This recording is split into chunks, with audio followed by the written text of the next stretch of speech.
የምስጋናው ቀን ምሽት ወደ ደም ሜዳ ተቀይሯል። በኋላም የሱ ኑዛዜ ብዙም ትርጉም አልሰጠም። በዚያ ምሽት ምን ተፈጠረ እና አሁን የት ነው ያለው? ይህ የሴዝ ፕሪቪ ጉዳይ ነው። ውድ ቤተሰቦቼ እንደምቆያችሁኝ ሰላማችሁ በያላችሁበት ይብዛላችሁ እያልኩኝ ዛሬም እንደተለመደው በአዲስ ታሪክ መጥቻለሁ።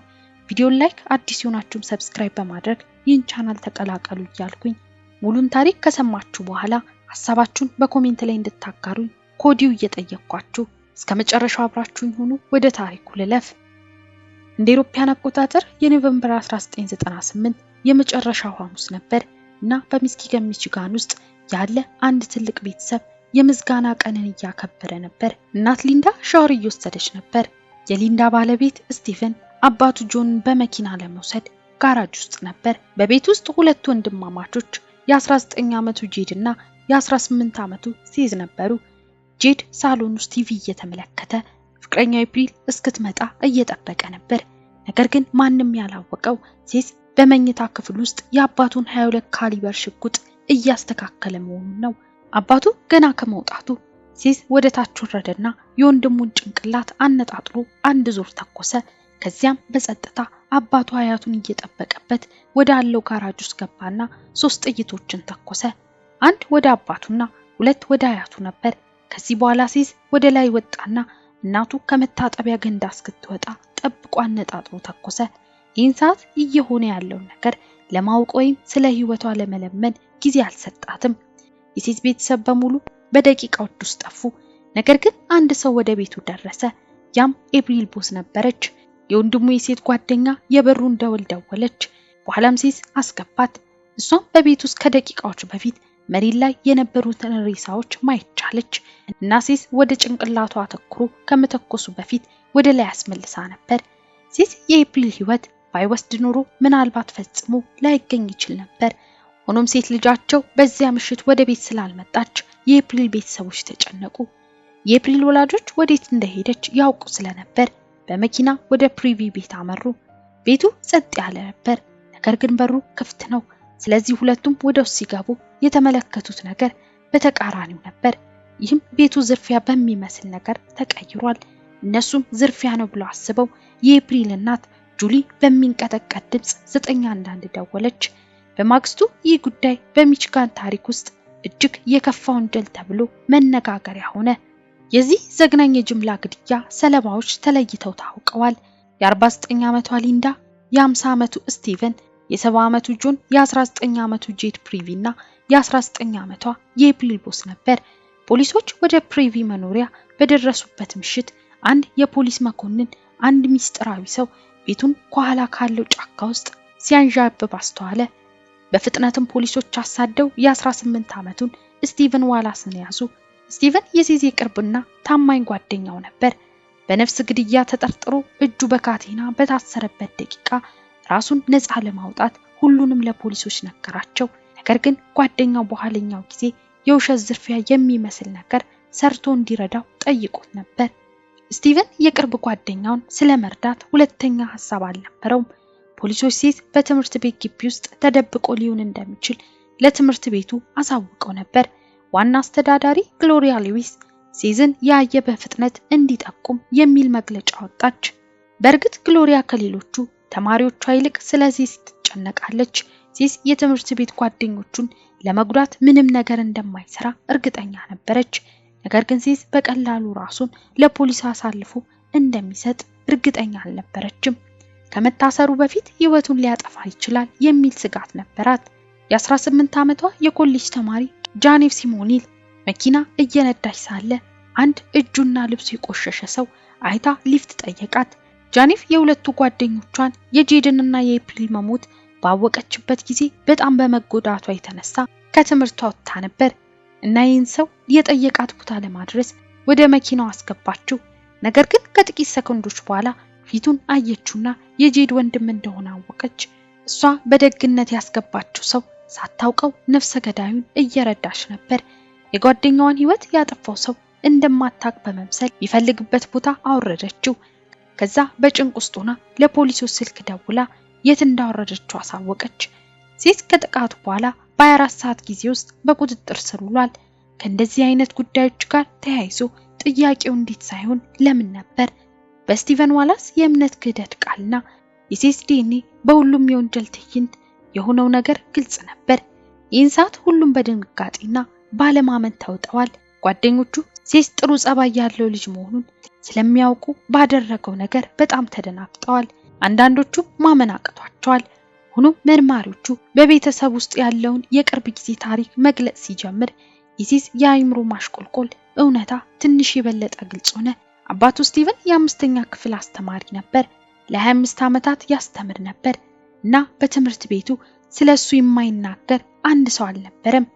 ደግ፣ ታጋሽና ንቁ ነበር። ሁልጊዜ ትርፍ ጊዜውን በትምህርትና በተማሪዎቹ ደህንነት ላይ ማሻሻያዎችን በማሰብ ያሳልፋል። ሊንዳ ደግሞ በሕክምና ቢሮ ውስጥ ትሰራ ነበር። ጄድና ኤፕሪል ኮሌጅ ውስጥ አስተማሪ ለመሆን እየተማሩ ነበር። ጆን ደግሞ ከቤተሰቡ ጋር በጣም የጠበቀ ግንኙነት ነበረው።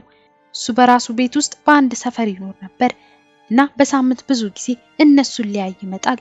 ከሁሉም ሴዝን በጣም ይወደው ነበር። ነገር ግን ሴዝ 2 ጊዜ ጭንቅላቱ ላይ ተኩሶ ነበር። የሴዝ አቃቢ ሕግ ቶኒ ታክ ቤቱ በሰው አካል ተበታትኖ በነበረበት ሁኔታ ሁሉ የተሰማውን ድንጋጤ ገልጿል። ይህም ደም በየቦታው ፈሷል። ይህ በጣም ከባድና አስከፊ ጥቃት ነው። በአንድ ቤተሰብ ላይ ይህን የመሰለ ነገር እንዲያደርጉ የሚገፋፋቸው ምን እንደሆነ መገመት ከባድ ነው ሲል ተናግሯል። ሴዝ ጠበቃ እስኪያገኝ ድረስ ዝምታ መርጧል። መርማሪዎቹ ደጋግሞ ይጫኑት ነበር፣ ግን ጠበቃ ካገኙ በኋላ ሴዝ ለመነጋገር ዝግጁ ሆነ። ይህ ሁሉ የሆነው ከአባቱ ጋር የጀመረው አለመግባባት ቤተሰቦቹ በእሱ ላይ ተነስተውበት እንደሆነ ተናግሯል። መርማሪዎቹ የሴዝን ፋይል ሲመለከቱ የወንጀል ሪከርድ ያስገኙለትን 2 ክስተቶች አገኙ። በ1997 ዓ.ም ሴዝ ይሰራበት ከነበረ ሱቅ ውስጥ ቢራ ሰርቆ በትምህርት ቤቱ ለሚገኙ ማዕድን ሰራተኞች ሸጠ። ለጥቂት ወራት በሙከራ ላይ ቆይቶ ነበር። ነገር ግን ይህ እንደተደረገ ሴዝ በድጋሚ በሱቅ ስርቆት ተይዟል። በዚህ ዓመት ፍርድ ቤቱ የምክር አገልግሎት እንዲከታተል ትዕዛዝ ሰጠ። በተጨማሪ የስነ አእምሮ ባለሙያዎች አይተውት የመንፈስ ጭንቀት እንዳለበት ታወቀ። ሊንዳ ሴዝ ከቁጥጥሯ ውጭ እንደሆነ ቅሬታዋን ገልጻለች እና ልጇ ቢያንስ ከ16 ዓመቱ ጀምሮ አልኮል እንደሚጠጣ ተናግራለች። ከአደጋው ቀደም ብሎ የሴዝ አካዳሚ ውጤት በከፍተኛ ውጤት ተሻሽሎና ቤተሰቦቹ በሱ ይኮሩበት ነበር። ይሁን እንጂ ሴዝ ከመቼውም ጊዜ በበለጠ ደስተኛ እንዳልነበር ለመርማሪዎቹ ተናግሯል።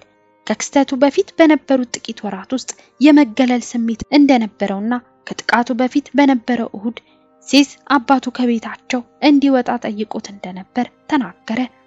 ይህን ሰዓት ለጓደኛው ስቲቨን መላ ቤተሰቡን ሊገድል እንደሆነ ደውሎ ነገረው። ድርጊቱንም ከፈጸመ በኋላ ተፈጸመ ብሎ ለስቲቨን ነገረው። ስቲቨን ስለዚህ እቅድ ከቀድሞ ቀን ጀምሮ ያውቃል። እሱ በቀላሉ የምስጋና ቀን ላይ መላው ቤተሰቤን ልገድል ነው ብሎት ነበር። ስቲቨን እሱን ለማስቆም አልሞከረም። በምትኩ ስቲቨን የጓደኛውን ዘረፋ የሚመስል ድራማ ለመርዳት ወሰነ። ስቲቨን ነገሮች እንዳይታወቁበት በዕለቱ ከቤተሰቡ ጋር ወደ ተለመደ የቤተክርስቲያን ስብሰባ ሄዶ ነበር። ሁሉንም ነገር አስበዋል፣ ግን እቅዳቸው ፍጹም አልነበረም። አስክሬናቸውን ለመሸከምና ጫካው ስለመቅበር በጣም ከባድ በመሆኑ እዛው ትተውታል እና በዚያ ምሽት የኤፕሪል ወላጆች ወደ ቤት ይገባሉ ብለው አልጠበቁም። መኪናውን ሲሰሙ ከቦታው ሸሹ። ሴዝ በነፍስ ግድያ ወንጀል ተከሷል። ገዳይ መሆኑን ለማረጋገጥ 2 ኑዛዜዎችና ብዙ ዲኤንኤ ነበሩ። በአሁኑ ጊዜ በዩናይትድ ስቴትስ ታሪክ ውስጥ ከነበሩ በ10ዎቹ ዕድሜ ውስጥ ካሉ በጣም አስከፊ ገዳዮች አንዱ ተብሎ በፍርድ ቤት ተፈርሟል። ብዙ ሰዎች እሱን እንደክፉ ቆጥረውታል። ነገር ግን ወደ ፍርድ ቤት ሲወጣ አመለካከቱ በጣም ተለወጠ። ሴዝ የቅጣት ፍርዱን ከመስማቱ በፊት በጣም መጸጸቱን ገለጸ። ግሎሪያ ሉዊስ ትክክል ነበረች። ሴዝ በዚያን ቀን ህይወቱን ለማጥፋት አስቦ ነበር። የጄድ የኮሌጅ ጓደኛ በጊዜው ሊፍት ባትሰጠው ኑሮ ከሰዓት በኋላ ይሞት ነበር። ሁለቱም ሴዝና ስቲቨን በ5 የነፍስ ግድያዎች ተከሰዋል። በኋላ ላይ እንደ አውሮፓውያን አቆጣጠር በህዳር 1999 የስቲቨን ጠበቃ ሴዝን ለራሱ ህይወት በመፍራት እንደረዳው ከተከራከረ በኋላ በዳኞች ነፃ ተባለ። የሴዝ ጠበቃ ምንም አይነት ተቃውሞ አላቀረበም እና በ5 ክሶች ተከሷል። ሴዝም በመጀመሪያ ደረጃ ግድያ ወንጀል ተከሰሰ። እንደ አውሮፓውያን አቆጣጠር ግንቦት 27 ቀን 1999 የይቅርታ ዕድል ሳይኖር የእድሜ ልክ እስራት ተፈረደበት። ወደ እስር ቤት ከመወሰዱ በፊት በመጀመሪያ በዓለም ዙሪያ ለመዞር እንዲፈቀድለት ዳኛውን ጠየቀ። እንደምትገምቱት ተማጽኖ ውድቅ ተደረገ። ይህ ምናልባት አስቂኝ ነገር ነው። አንድ መላ ቤተሰቡን የገደለ ሰው ዓለምን ልዙር በማለት ዳኛውን መጠየቅ። ዳኛው ለሲዝ እንደተናገሩት ማህበረሰቡ በድርጊቱ ተደናግጧል። ደስ የሚል የምስጋና ቀን ሊሆን የሚገባውን ቅዳሜና እሁድ በአንተ ምክንያት ወደ የግድያ ሜዳ ቀይረኸዋል ሲል ተናገረው። ከእስር ቤት ጀምሮ ሲዝ አርዕስተ ዜናዎች ሆኖ ቀጥሏል። እሱ እንደ ክፉ ሳይኮፓቲካል ገዳይ ተገልጿል። እንደ አውሮፓውያን አቆጣጠር በ2007 ሲዝ በ1998 በምርመራ ውስጥ ያልተናገረውን ነገር ተናገረ። በ14 ዓመቱ ሲዝ አልኮል መጠጣትና ማጨስ ጀመረ። ከ2 ዓመት በኋላ ኤልኤስዲ እና አምፌታሚን ሞክሯል። ብዙም ሳይቆይ በሁሉም ሱስ ተይዞ ህይወቱን ገለበጠው። ቤተሰቦቹ ለምን እንደተናደዱበትና ለምን በእሱ ላይ ፊታቸውን እንደሚያኮሳትሩበት ገልጿል። እሱም ከምስጋና ቀን እልቂት ጠዋት ላይ ኤልኤስዲ ወስዷል። ይህ ሁሉ በደብዳቤው ላይ ጽፎት ነበር። ነገር ግን ፖሊሶች በምርመራው ወቅት አደንዛዥ እጾችን እንደሚጠቀም ለምን አልጠቀሰም የሚለው ጥያቄ ተጠራጥረዋል። እንዲሁም በዚህ አስከፊ ቀን ለአደንዛዥ እጽ ያልተመረመረ በመሆኑ ማንም ሰው እውነቱን አያውቅም። ያንን ደብዳቤ ከጻፈ ከ3 ዓመታት በኋላ ሲዝ በ30 ዓመቱ ሞተ። ሐምሌ 15 ቀን 2010 ሲዝና 2 እስረኞች ከእስር ቤት ለመውጣት ሞከሩ። 3ቱ ሰዎች በእስር ቤት ውስጥ አንድ ሰው የትራክተር ተጎታች መኪና ሲነዳ አግኝተው ወጡበት። ከዚያም መኪናው 100 ያርድ ያህል ተጉዞ በደብል ቼሊንክ አጥር ውስጥ ተጋጨ። ከዚያም ሰዎቹ ዘለው መሮጥ ጀመሩ። ነገር ግን ብዙም ሳይቆይ ጠባቂዎቹ ሲያዩአቸውና እንዲቆሙ አዘዟቸው። ሲዝ ወደ ኋላ ተመለከተና እንደማይቆም ወሰነ። ግን ከጥቂት ሰኮንዶች በኋላ ተተኩሶበት ሊሞት ችሏል። ሌሎቹ 2 እስረኞች ተርፈዋል። ውድ ቤተሰቦቼ ለዛሬ ያዘጋጀሁት ቪዲዮ ይህን ይመስል ነበር። እስኪ ሐሳባችሁን ኮሜንት ላይ አጋሩኝ። ቪዲዮ ከተመቻችሁ ላይክ እንዲሁም አዲስ የሆናችሁ ሰብስክራይብ በማድረግ ተቀላቀሉ። በሌላ አዲስ የወንጀል ታሪክ እስክንገናኝ ድረስ ቸር ቆዩልኝ።